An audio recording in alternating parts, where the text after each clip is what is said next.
গল্পের শুরুতে আমরা মায়া নামের এক মেয়েকে দেখতে পাই, যে আগে সন্ন্যাসিনীর পোশাক পরত। এক তরুণ সঙ্গীতপ্রেমী ছেলের প্রতি আকৃষ্ট হয়ে ছেলেটির দৃষ্টি আকর্ষণ করার জন্য সে নিজের রক্ষণশীল পোশাক বদলে ফেলে। যখন ছেলেটি তার রুমের সামনে দিয়ে যায়, তখন সে ইচ্ছে করেই দরজাটা একটু ফাঁক করে রাখে। তারপর লাল রঙের আকর্ষণীয় পোশাক পরে তার সামনে নিজের রূপ ফুটিয়ে তোলে। এই দৃশ্য দেখে আরিয়ানের মন অস্থির হয়ে ওঠে, কিন্তু মনে পড়ে যায় এই নারী তো তার নতুন আসা শিক্ষক। তাই সে নিজের আবেগ দমন করে চুপচাপ সরে যায়। আরিয়ানের সেই কিছুটা বিচলিত চেহারা মায়ার চোখ এড়ায়নি। সে বুঝে যায় আরিয়ান ইতিমধ্যেই তার ফাঁদে পা দিয়েছে, আর এখন পরবর্তী পরিকল্পনা শুরু করার সময়। সেই রাতেই সে আর দেরি না করে গোপনে আরিয়ানের রুমে ঢুকে পড়ে। বিছানায় ঘুমিয়ে থাকা তরুণটিকে দেখে সে সঙ্গে সঙ্গে কিছু না করে আগে মোবাইল বের করে ভিডিও রেকর্ডিং চালু করে সেটি সুবিধাজনক জায়গায় রেখে আসে। তারপর ধীরে ধীরে নিজের পোশাক খুলে ফেলে। হালকা শব্দে ঘুমন্ত আরিয়ান জেগে ওঠে। সে কিছু বুঝে ওঠার আগেই মায়া তার কাছে এসে নিজের অনুভূতির কথা জানায়। এতে আরিয়ান একই সঙ্গে বিস্মিত ও ঘনিষ্ঠ হয়, কারণ দিনের বেলায় দেখা সেই দৃশ্য তার মাথায় ঘুরছিলই। কিন্তু মায়া তার শিক্ষক, আর তার নিজেরও একজন প্রেমিকা আছে। এই ভাবনা থেকেই সে কষ্ট করে মায়াকে প্রত্যাখ্যান করার চেষ্টা করে। মায়া যেন ছেলেটির মন পড়ে ফেলেছিল। সে আশ্বাস দেয় যে আরিয়ানকে এর জন্য কোনো দায় নিতে হবে না। নানা প্রলোভন আর মিষ্টি কথার চাপে আরিয়ানের মানসিক প্রতিরোধ ধীরে ধীরে ভেঙে পড়ে। শেষ পর্যন্ত সে নিজেকে পুরোপুরি সামলাতে না পেরে সম্পর্কের গভীরে জড়িয়ে পড়ে। এরপর সব শান্ত হয়ে গেলে আরিয়ান একা বিছানার ধারে বসে থাকে। আগের রাতের বেপরোয়া আচরণের জন্য তার মনে অনুশোচনা জন্মায়।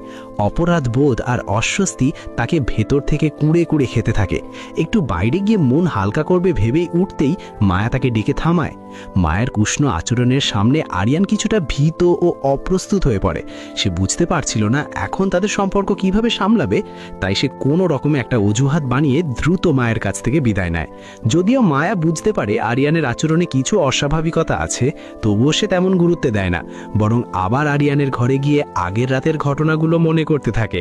এমনকি আরিয়ানের কাপড় হাতে নিয়ে তাতেও ডুবে যায়। ঠিক তখনই ঈশিতা হঠাৎ সেখানে ঢুকে পড়ে এবং মায়ের সেই অস্বাভাবিক আচরণ দেখে ফেলে। তার মনে হয় নতুন এই শিক্ষিকার মধ্যে কিছু একটা ঠিক নেই। ফিরে গিয়ে সে সবকিছু আরিয়ানকে জানায়। এতে আরিয়ানের ভেতরে বিপদের ঘণ্টা বেজে ওঠে। সে বুঝে যায় যেভাবেই হোক মায়ার সঙ্গে এই সম্পর্ক শেষ করতে হবে, না হলে একদিন না একদিন সব ফাঁস হয়ে যাবে। তাই সে গির্জায় গিয়ে পাপ স্বীকার করে, আশা করে কোনো পাদ্রির কাছ থেকে সাহায্য পাবে। কিন্তু সে যা বলছিল তার কোনো জবাব আসছিল না। হঠাৎ পর্দা সরে যায় আর ভেতরে ঢুকে আসে মায়া। অর্থাৎ পাশের ঘরে পাদ্রি নয়, মায়াই ছিল। আরিয়ানের সব স্বীকারোক্তি মায়া উল্টো নিজের প্রতি গভীর প্রেমের প্রকাশ হিসাবে ধরে নেয়। মায়ার আকর্ষণের সামনে আরিয়ান আবারও দুর্বল হয়ে পড়ে আর আগের সব সিদ্ধান্ত ভুলে যায়। এই ঘটনার পর মায়া যেন প্রচণ্ড তৃপ্তি অনুভব করে। আসলে মায়া স্কুলের সত্যিকারের শিক্ষিকাই নয়, সে 10 বছর ধরে ডিভোর্সি, আর এতদিন কোনো পুরুষই তার হৃদয় জায়গা করে নিতে পারেনি।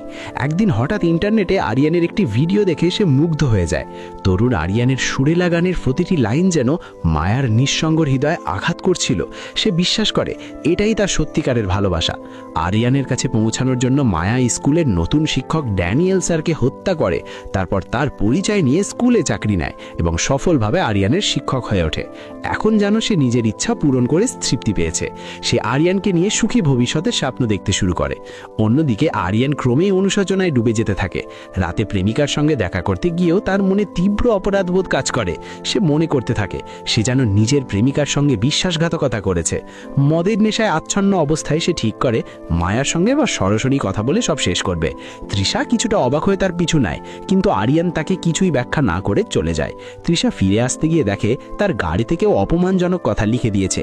এদিকে আরিয়ানকে টহলরত এক পুলিশ দেখতে পায়। তার গা থেকে মদের গন্ধ আসছিল, হাতে মদের বোতলও ছিল। পুলিশ তাকে বিপজ্জনক ব্যক্তি ভেবে ধরতে চাইতেই পেছন থেকে অনুসরণ করা মায়া তাড়াতাড়ি এসে বলে সে আরিয়ানের শিক্ষক, তাকে সে সামলে নেবে। তখন পুলিশ আরিয়ানকে ছেড়ে দেয়, কিন্তু শিক্ষা দেওয়ার কথা বলে মায়া তাকে সরাসরি একটি হোটেলে নিয়ে যায়। সেখানে সে আরিয়ানকে নিজের সন্ন্যাসিনীর পোশাক খুলে দিতে বলে। পরে গোলাপি রঙের পোশাক পরে মাটিতে বসে পড়ে এবং আগের রাতের মতো আবার সম্পর্ক পুনরায় শুরু করার অনুরোধ করে। কিন্তু আরিয়ান দৃঢ়ভাবে প্রত্যাখ্যান করে। সে জানায় তাদের মধ্যে কিছুই সম্ভব নয়, আগের ঘটনা ছিল কেবল সাময়িক বিভ্রান্তি। এটা বলেই সে দৃঢ়ভাবে সেখান থেকে চলে যায়। এভাবে হাতের কাছে এসে আবার হারিয়ে যাওয়া মায়ের পক্ষে মেনে নেওয়া সম্ভব হয় না।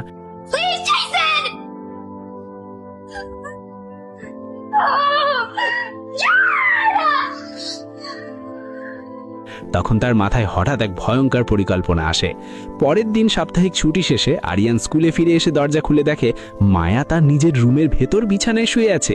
সে তাড়াতাড়ি এগিয়ে গিয়ে ডাকাডাকি করলেও কোনো সাড়া পায় না। টেবিলের উপর ছড়িয়ে থাকা ওষুধ দেখে সে ভাবে হয়তো মায়া সেগুলো খেয়ে অজ্ঞান হয়ে গেছে, তাই আর কিছু না ভেবে তাকে বাঁচানোর চেষ্টা করতে যায়। কিন্তু হঠাৎই সে চমকে ওঠে, মায়া আসলে কোনো ওষুধই খায়নি, সবই ছিল তার সাজানো নাটক। নিজেকে প্রতারিত মনে করে আরিয়ান রেগে যায়, কিন্তু মায়া বলে, আমি যা করেছি সবই তোমাকে ভালোবেসেই করেছি। আরিয়ান জবাবে বলে, তোমার ভালোবাসা খুবই উন্মাদ, এটা আমি সহ্য করতে পারছি না। ঠিক তখনই আরিয়ান চলে যেতে চাইলে মায়া তাকে থামায়। সে মোবাইলে সংরক্ষিত একটি গোপন ভিডিও দেখিয়ে তাকে হুমকি দেয়। সেই ভিডিও ফাঁস করে দেওয়ার ভয় দেখিয়ে সে আরিয়ানকে আবার নিজের নিয়ন্ত্রণে নিয়ে আসে। এর পরের দিনগুলোতে আরিয়ান সেই ভিডিও বাইরে চলে যাওয়ার ভয়ে বারবার তার সঙ্গে জড়িয়ে পড়তে বাধ্য হয়। মায়া ভাবতে থাকে এভাবেই সে আরিয়ানকে পুরোপুরি নিজের দখলে রাখতে পারবে। কিন্তু হঠাৎ একদিন স্কুল ছেড়ে দেওয়া তৃষা আবার ফিরে আসে, আর তাতেই মায়ের মনে নতুন করে হুমকির অনুভূতি জাগে। সে সরাসরি প্রিন্সিপাল রিচার্ডের কাছে গিয়ে প্রশ্ন তোলে, তৃষা কিভাবে আবার স্কুলে ফিরে এলো? প্রিন্সিপাল রিচার্ড জানায়, তদন্তে প্রমাণ হয়েছে তৃষা কোনো নিষিদ্ধ মাদক গ্রহণ করেনি, তাই তার শাস্তি বাতিল করা হয়েছে।